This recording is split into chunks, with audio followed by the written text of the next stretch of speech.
Player signings are continuing to roll on, but this time we have our first new player joining the Cyclones for the upcoming season. Lee Lapid, the forward out of Canisius College. Lee, let's just start with what's going on. I assume you're back home in Ontario. How have things been this summer? Things have been great. It's great to be talking with you, Andrew. And the summer's been awesome. It's nice to be home after a long college season where I don't get too many chances to see the family, see friends from home. It's just awesome to be back and just get to spend time with them. So very happy to be back home in Toronto. Yeah, I know Ontario's a pretty big province, but you went to school in Buffalo. So how far of a commute would that be? Oh, it's a nice and easy 2 hours on the highway.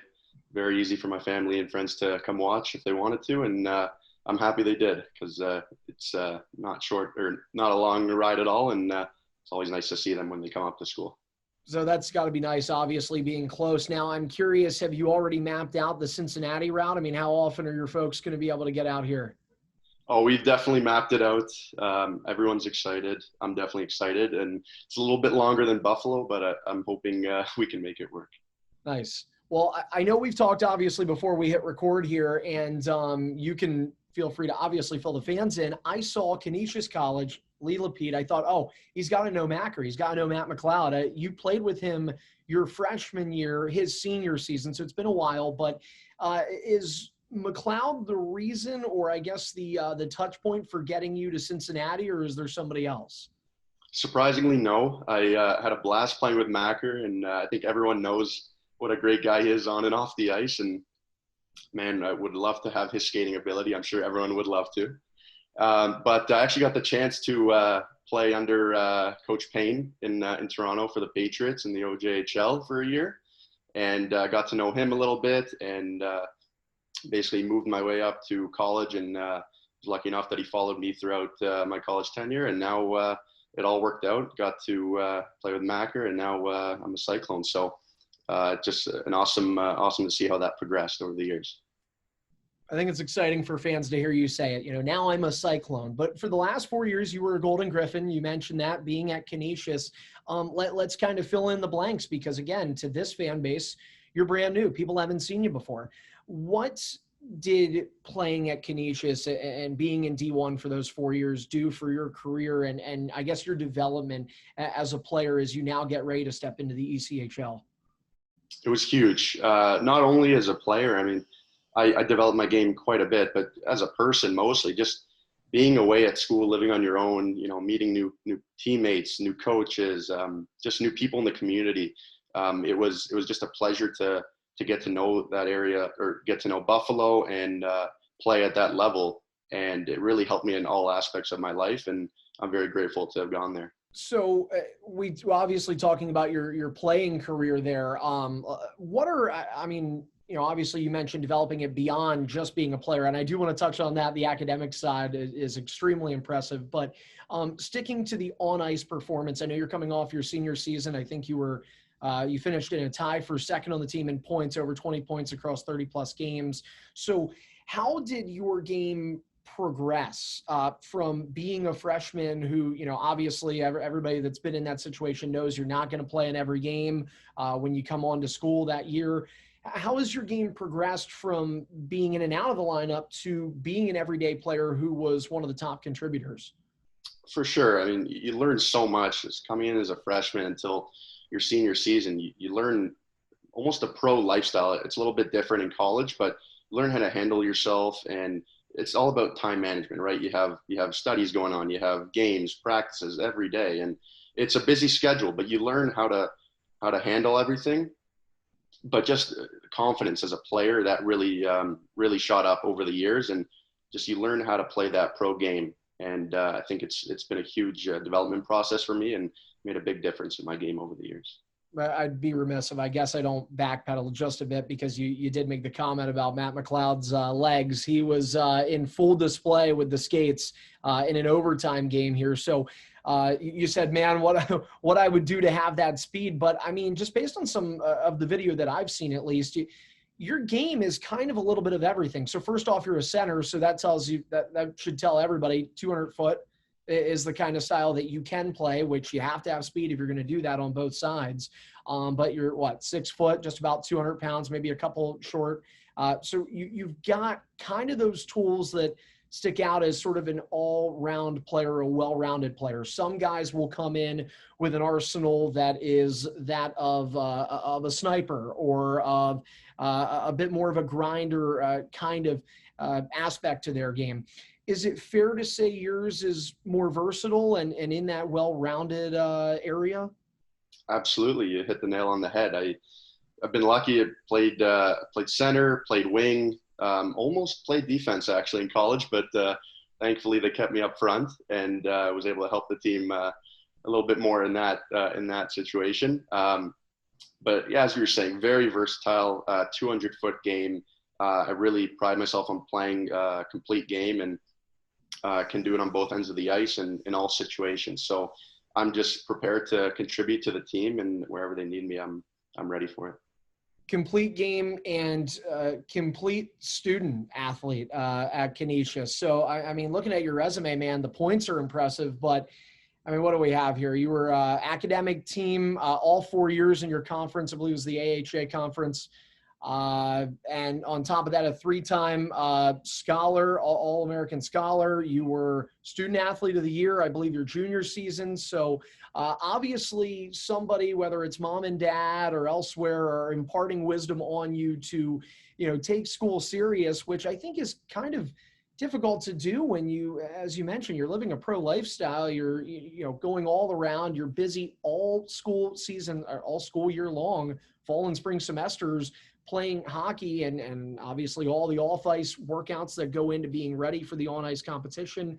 How do you balance that? And where along the way, because I know you were a pretty smart kid, even in the high school years and when you were in in the OJHL, where along the way did it kind of, get imparted on you that being smart and doing schoolwork and doing homework and staying after class is all important pieces to life? Well, I mean, you're definitely, you said it yourself. It starts with my parents, my mom and dad. They, from a young age, they showed me how important academics can be and how how important it really is and how it can help later on in life. And I took that very seriously, and obviously I took their encouragement to really focus on that and build it over the years. And it's all about practice, all this time management and studying. If I didn't start in high school and even before that, I wouldn't have been able to do it in college. So it's really just putting it to work and really taking time in the library and sitting down. And, it's not all about the video games every day. You got to find time to put in the work in your academics. And I'm just very pleased that it paid off and that I've been able to find success at Canisius. Well, I don't want to get too ahead of ourselves because you're 24 years old. You hopefully have a very long playing career in front of you, but you did get your bachelor's degree there. So, I mean, you strike me as the kind of person that has a plan in life. Is there something that you can already say? I mean, when it comes to the day, whenever that day is, 15 years down the line, who knows, that you're hanging them up. Do you have a plan for life after playing professional hockey? Yeah, I think you'd be disappointed if I didn't. It'd be a little bit of a shock to everyone. But right now, it's all about hockey for sure. I'm just looking forward to starting my pro career. But I think down the line, I'm hoping to prepare for the MCAT and potentially apply to med schools down the road. But that's way later, and it's a lofty goal, but it's something that I really want to pursue. And if I'm able to get in, that would be an honor. But right now, it's all about hockey. I love it though. You're smart, man, and we said it already. You've kind of got your I's dotted and your T's crossed. It's thinking about this, and you mentioned the relationship with Jason Payne is what's bringing you to Cincinnati, but you were playing 4 years in Buffalo, New York. I don't know how much affiliations are talked about in the ECHL, but you are now a member of the Buffalo Sabres ECHL affiliate and a small part of that pipeline. Did you get a chance to go to any Sabres games at KeyBank Center while you were in school? Absolutely. I've been to many, and unfortunately they didn't win many of those games, but still a blast to be there and see all of those players. And it's pretty cool to say that I'm in that organization right now alongside them. One thing, look, it is what it is, right? They have not had a lot of upside yet in terms of playoffs over the last, I guess it's 10, 11 years. Last time they were in, it was my Philadelphia Flyers beat them in the first round. But one thing that the Sabres are known for in that organization, going all the way down through Rochester and Cincinnati, is player development. Over the last few years, guys are getting opportunities, whether it's AHL players going to the National Hockey League, ECHL players getting AHL opportunities. And last year under Jason Payne, we saw a lot of guys, I mean a lot, like half the team, get a chance in the AHL. So you're on an ECHL contract, but as we said, you're 24 years old, Lee. I feel like for you, this is an opportunity to say, sure, you know, I'm going to play as long as I can, but this could be a stepping stone. And the previous relationship with Jason Payne would indicate that, you know, under him, you went from junior to college. Do you believe that the Cyclones can present an opportunity where you can go from, we'll call it the AA to AAA, and that, you know, maybe as time goes on, if your game develops accordingly, the ECHL may not be the only pro stop? Absolutely. I think, I mean, Cincinnati, this organization is, like you said, they're known for player development, and that's what makes them so great. And I think any player would be lucky to have the chance to play there because of the opportunities that might arise from it in higher leagues. So, I mean, I'm purely thinking about the Cyclones right now and trying to help them as much as I can. But down the road, an opportunity comes up, I'll be ready for it, and I'm just looking forward to them hopefully showing me the way. Well, we're appreciative of your time here, Lee. We'll ask you one last question. Let's just bring it full circle. Jason Payne, who you mentioned, when did the conversation start with Jason? We played until the first week of May. I feel like you guys would have definitely been done a little earlier than that, just the way the college season works. When did you guys touch base? Was it during last season, knowing that you were going to graduate? And I don't know if you're willing to say this or not. Was Cincinnati the only team you looked at, or was there interest from other ECHL clubs? I had a few other options, but I think it was always going to be Cincinnati, and with Painter, of course. We started talking at the end of the season last year, and started to see when I was graduating, how the classes were going, if I would be able to make the trip down. Unfortunately, and as you could guess, I wasn't able to. I had some big exams coming up. I had to focus on those, and it didn't work out. But we definitely stayed in touch throughout the summer, and I'm just very happy to have joined the Cyclones right now. Well, I love the way you talk about the city and the team, and I can tell that kind of sounds like a fan favorite. They can't wait to see you, I'm sure. And this October is when it's all going to go down. Cyclones kick the season off on October 22nd, and then you get to see your first game here at Heritage Bank Center, and they are wild crowds on first faceoff. Last year was nearly 10,000 people. That's going to be Saturday, October the 29th against the Iowa Heartlanders. Tickets are on sale now at cycloneshockey.com. But for now, that is going to do it with our newest player signing, our first brand new face to the Clones, Lee Lapid.